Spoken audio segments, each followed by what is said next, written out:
আব্বু আব্বু আমাদের আজকে একটু গোশ কিনবা, আমার খুব গোশ দিয়ে ভাত খেতে ইচ্ছা করতেছে। ও আব্বু গোশ খাবি? হ্যাঁ। দাঁড়া দেখতেছি। হায় হায়, কাছে তো মাত্র এই কয়টা টাকাই আছে। এই টাকা দিয়ে পোস্ত কিনবো কিভাবে আর মশলাই বা কিনবো কিভাবে? এই ভাই, কি ব্যাপার? তোমরা দোকানের সামনে দাঁড়ায় রয়েছো কি জন্য? গোস্ত নিবা নাকি? এইভাবে দাঁড়ায় থাকলে আমার কাজ করতে সমস্যা হয়।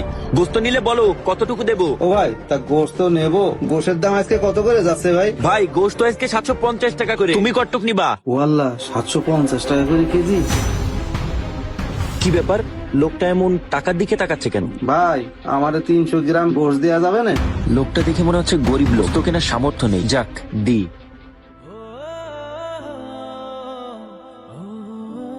ভাই 300 গ্রাম গোস্ত। ভাই, আমার এই পোলাটা হাফিজি মাদ্রাসায় পড়ে, আজকে একটু মাংস খাইতে চাইছে। আমার কাছে তো বেশি টাকা নাই, আমারে 300 গ্রাম মাংস দেন ভাই। ঠিক আছে ভাই, কোনো সমস্যা নেই। আমি তোমারে 300 গ্রাম গোস্তই দিচ্ছি। তোমার ছেলে হাফেজিয়া মাদ্রাসায় পড়ে, তুমি যদি আমার কাছে 100 গ্রাম মাংস চাইতে আমি সেটাও তোমাকে দিতাম।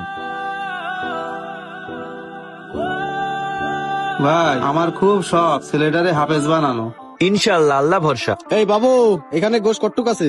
ভাই গোস্ত তো এখানে 30-35 কেজি মতো আছে। আচ্ছা ঠিক আছে, তাহলে যা আছে সব দিয়ে দাও আমারে। শালির বিয়ে, গোস্ত নিয়ে তাড়াতাড়ি যেতে হবে, সবগুলো গোস্তই দিয়ে দাও। ভাই গোস্ত সবটুকু নেবেন? হ্যাঁ হ্যাঁ, আমার শালির বিয়ে, বুঝতে পারতেছ না? গোস্ত যা আছে সব দিয়ে দাও।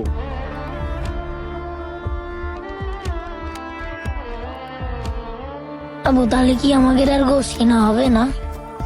আরে বাবা, তুমি চিন্তা করো না, আমি তোমাদের গোস্ত দেব, তোমাদের খালি হাতে ফিরতে হবে না। আর ভাই গোস্ত তো আপনাকে সবটুকুই দেবো, কিন্তু ওইখান থেকে কিন্তু আপনার 300 গ্রাম গোস্ত কম নিতে হবে ভাই। এই 300 গ্রাম কম নিতে হবে মানে? এমনি আমার গোস্ত কম হয়ে যাচ্ছে, যা আছে সব দে। ভাই এনারা গরিব মানুষ, ওনার ছেলেটা হাফেজিয়া মাদ্রাসায় পড়ে, অনেকক্ষণ ধরে দাঁড়ায় আছে ভাই। ওনাদেরকে আমি কথা দিয়ে ফেলেছি, ওনাদের 300 গ্রাম গোস্ত আমি দেবো।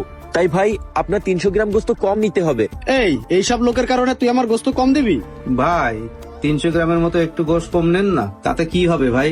এই ফকিন্নি, টাকা নেই তা গোস্ত কিনতে আইসাও কি? তোমার জন্য কি আমি গোস্ত কম নেবো নাকি? কি ব্যাপার ভাই, আপনি ওনাদের সাথে এরকম ব্যবহার করতেছেন কেন? ভাই আপনি যদি ওই 300 গ্রাম গোস্ত কম নিয়ে গোস্ত নিতে পারেন তাহলে নেন, না হলে ভাই আপনার কাছে আমি গোশ বিক্রি করবো না। এই কি বললি তুই? প্রত্যেক মাসে আমি তোর কাছ থেকে 20-30 কেজি গোশ নিই, আরে 300 গ্রামের কাস্টমারের জন্য তুই আমার মতো কাস্টমার খেদাই দিচ্ছিস? এই তোরা এখনো দাঁড়ায় রয়েছিস, যা এখান থেকে।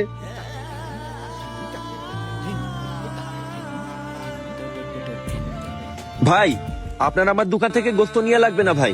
আপনি যদি গোস্ত নাও নেন তা ওদের সাথে এত খারাপ ব্যবহার করেন না। আপনি হয়তো ওনাদের সমস্যাটা বুঝতেছেন না, কিন্তু আমি বুঝতে পারতেছি, কারণ ছোটবেলায় আমারও এমন কেটেছে ভাই। অন্যের দোকানে কাজ করেছি ভাই, কিন্তু মাসের পর মাস গেছে আমরা গোস্ত খাইতে পারিনি। আমি ওরকম মাসের দোকানে কাজ করে 100 গ্রাম 200 গ্রাম গোস্ত নিয়ে আমার পরিবার সহ খাইছি ভাই। এজন্যই আমি তাদের কষ্টটা বুঝি।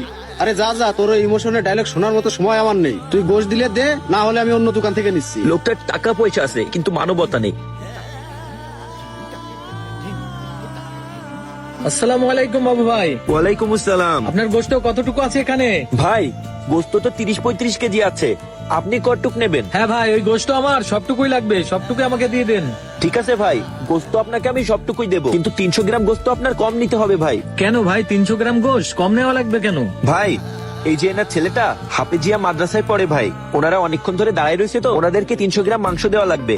ও এই ব্যাপার, ওনার ছেলে মাদ্রাসায় পড়ে, কোনো সমস্যা নেই। তুমি একটা কাজ করো, ওখান থেকে 3 কেজি গোস্ত মেপে ওনাদেরকে আগে দিয়ে দাও। ভাই, আমার কাছে ওই 3 কেজি গোশ কেনার টাকা নাই, ওই 300 গ্রাম গোশ কিনলেই আমার হবে না। আরে না না, তোমাদের তো টাকা দেওয়া লাগবে না, ওই গোশের টাকা তো আমি দিচ্ছি। তোমার ছেলে মাদ্রাসায় পড়ে শুনে আমি খুশি হয়ে এটা হাদিয়া দিলাম।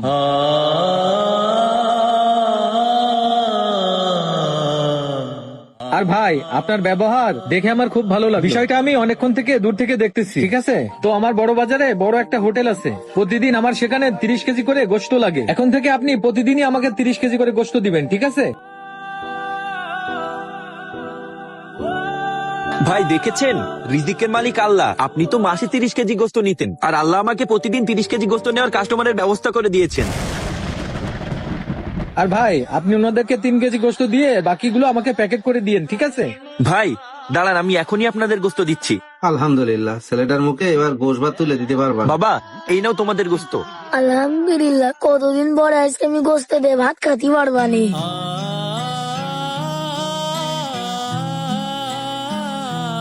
আঙ্কেল আমি আপনার জন্য সবসময় দোয়া করব। ঠিক আছে বাবা, তুমি হাফে যাও, আমি তোমার জন্য দোয়া করি। মনোযোগ দিয়ে পড়াশোনা করো আর ভালো থাকো। ভাই আসি তাহলে, আসসালামু আলাইকুম। ওয়ালাইকুম আসসালাম।